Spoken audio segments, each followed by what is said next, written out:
Hey everyone, Phil and Jack here from Warhammer Online, and today we've got an exclusive sneak preview of the Kill Team starter set.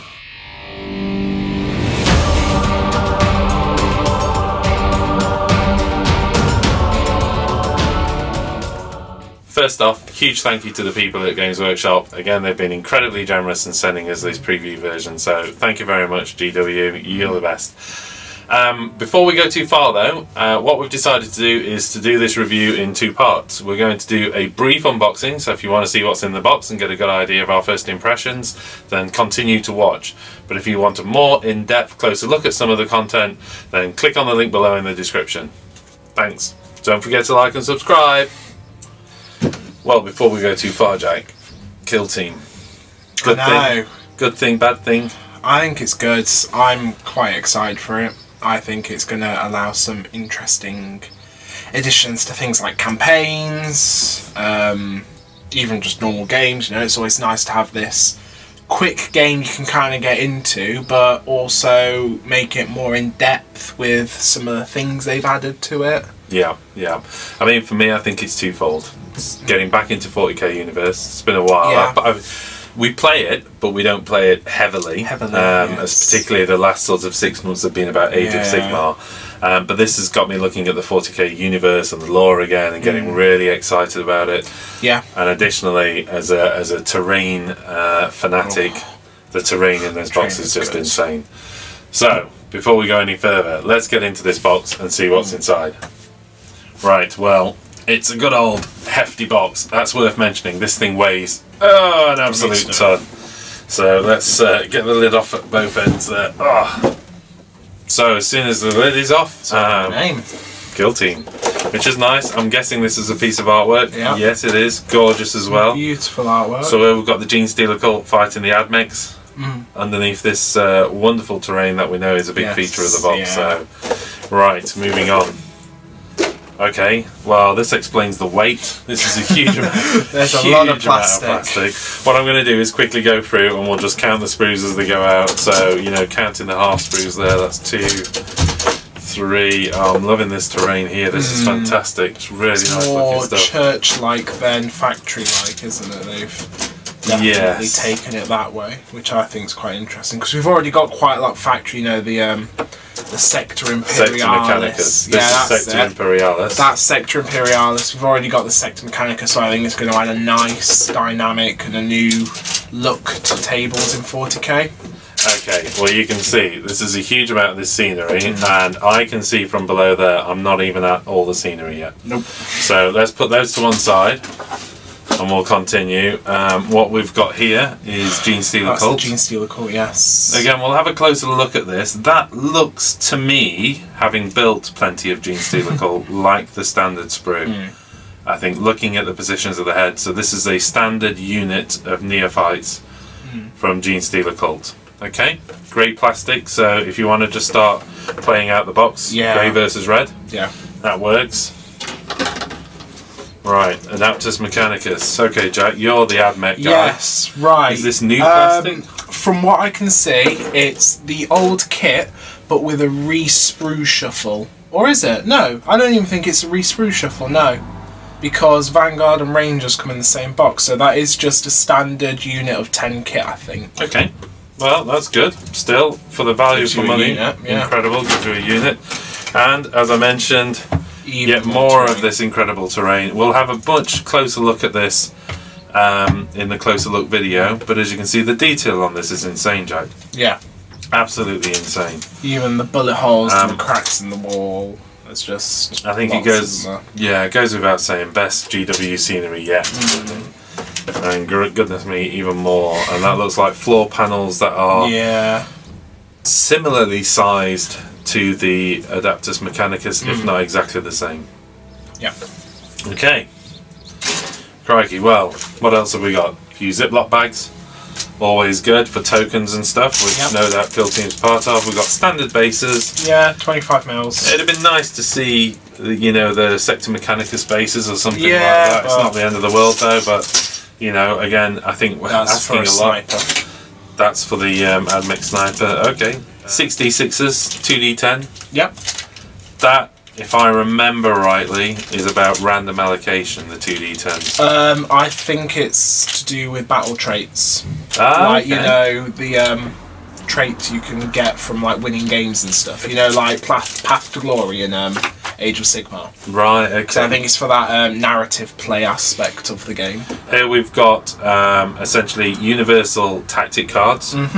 In English, and as you can see, we've got one here which is decisive move. Use this tactic at the start of the movement phase. Pick a model from your kill team and make a move with it before any other models, including an advanced move, fallback move, or a charge attempt if you wish. If another player uses this tactic, roll off. Winner goes first. 1 command point. So command points are in the game. Right, here we've got troop cards, yes, and I mean, you've got to build up your experience. Yep. You have flesh wounds, you have covalescence, you have whoever is a new recruit, etc. So these are marking off. You know, I think the idea is this is you can actually mark on these cards. I mean, that's the idea as they grow in experience. Yeah. And as they accrue flesh wounds and stuff, because obviously wounds in this, you still only have pretty much one wound or most of the troops. But when you get wounded, you're not necessarily going to die, are you? No, exactly. You can receive flesh wounds rather than an actual removed from table.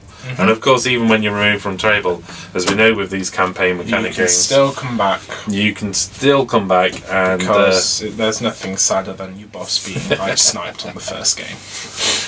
Okay, let's get in. What else have we got here? We've got Seismic Blast, 2 command points. So these are Gene Stealer cult tactics. And Mechanica by the look at it. So I'm guessing each faction are going to have their own kind of tactics. I mean, I'm guessing it's the kill team stratagem. It looks like it. Command points still. Interesting how command points will be generated in this. I wonder whether they're going to have the detachments still. Well, we'll see. We'll see when we get into this. Gene Stealer cult tactics. Use this tactic when you choose a model in your kill team to shoot with the shortwave profile of the seismic cannon. If an attack for this weapon hits, roll a dice for each other model within 2 inches of the target model. On a 5, the model is shaken. So again, just an example. 2 command points to activate that. Right, what else have we got in here? Well, manual. The core manual. Chunky manual. Let's just have a quick flip through for those of you who want to see what's inside. But you know, what you've got is a bit of fluff at the beginning, as ever. The rules section, let's just quickly flip through there. That's got the fight phase. So, you know, you can see what the rules section is. That's what, 20 pages, something like that. We're up to page 43 and we were already 20 in. There's an advanced rules sections covering kill zones as well. Missions, of course. And we're into missions. Choosing a kill team. So again, missions has taken us to page 63. Choosing a kill team, doing command points, looking at specialists. So we've got which I love, by the way. I think that's amazing. You've got this really small kill team of Mechanicum, and each one's kind of got their own little fluff and backstory, and that's even portrayed in the game, where each one can be a specialist. So you can have a ranger with his big heavy sniper, and he can be a sniper specialist, and he gets abilities for being a sniper, which I think is amazing. Yeah.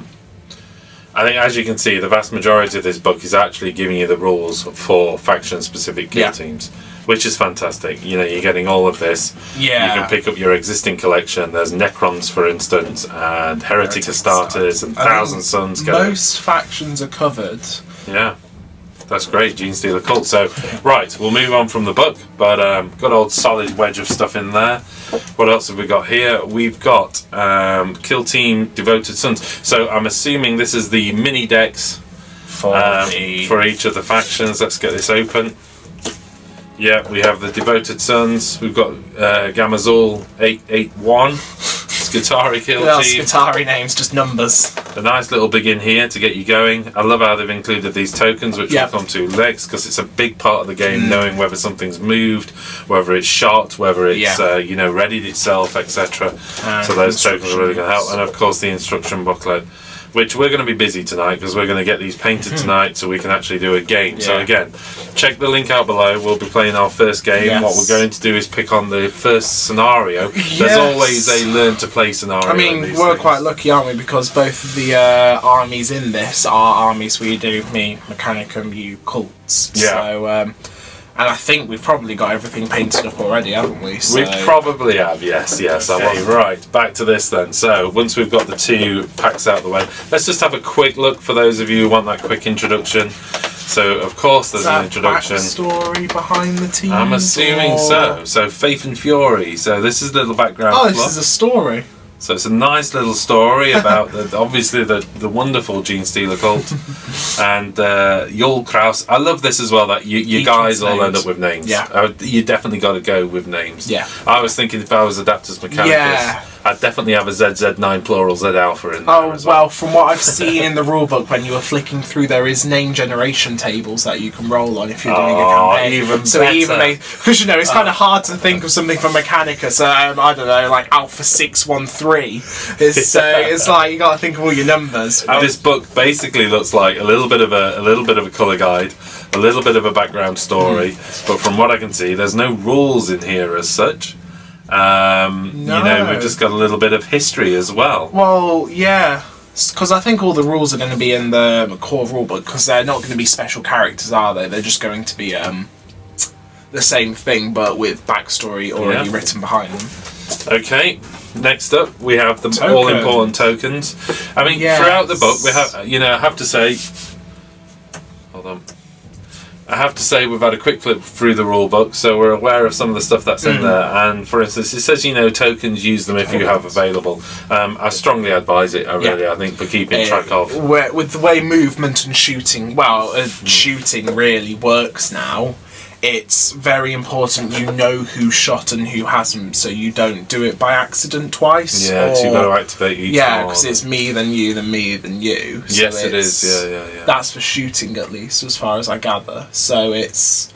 Combat, I think, is the same. Yeah, as well, so it'll get complicated as you go through, but I think the tokens are definitely going to be good at helping you with that. From what we've seen of the rules so far, and we've only had a quick flip through, so we're going to be looking at more of this later, is essentially movement is player activated. Yep. So, if you've got the initiative, you move all of your models. Yep. Then I move all of my models. But as we go into shooting and combat, you activate one, having the initiative, then I activate one, and there's a bunch of stuff which enables you to hopscotch that activation. Yes. So, you can ready yourself to shoot, etc. And all the ready dudes shoot first. But again, still on initiative activation. Yeah, and I mean, in combat, this is familiar from 40k. They've got the Hammer of Wrath, so if you charge, you fight first. Yeah. And what they've done, I think, is they've taken that aspect and put it into shooting now as well. So if you're a sniper, you're not going to be running about. You're going to ready yourself with your sniper so you can shoot first. Shots off first. Yeah. I think that's the idea. Right, what else have we got up here? All important game boards. And I say all important, most people will probably have terrain. It's interesting what they say about the play size for Kill Team. They recommend the size, which is very much the recommended size is the size of this board, which I think is something like 22 inches wide and 33 inches deep. So it's not the standard 2x2 board. And also in the rules they actually say if you're going to try and play Kill Team on just a 2x2 board, you might find it a bit of a squeeze, which is really interesting. By the way, if any of you have ever bought this terrain, this is an amazing colour scheme for it. So I've got a whole bunch of city boards we've got to paint up for the channel. I'm going with this colour scheme. I love it. The black marks, the gold outer, the brass outers, and the pavement is fantastic. So great looking colour board. We'll be using this as well for the sample games as well. Right, well that gets us to the bottom of the box. Yeah. First impression, there's a lot in there. Love it. Love it. Okay, so the troop models are nothing we've not seen before, but I can live with that. That's okay. I expected that. I think most people who are buying this game are going to be buying it, and they're going to be pulling some of their favourite models off the shelf and doing a little bit of modification, or they're going to be building their own kill teams and painting them up to that sort of next level painting that everybody wants to go for on those things. When you've only got 10 models to do, you might as well spend a bit of time and have some fun with them. The terrain, the volume of terrain is insane. That's incredible. I mean, most of the value of the box, forget the rulebook and all the rest. The terrain is amazing. The fact that this is a wonderful self-contained board with actual terrain, I really like it. Blown away. Great value for money. For those of you who want to see more now, click on the link below and we'll be going into a closer look at each one of these items. Alright, thanks for watching. Don't forget to like and subscribe. Cheers! See ya!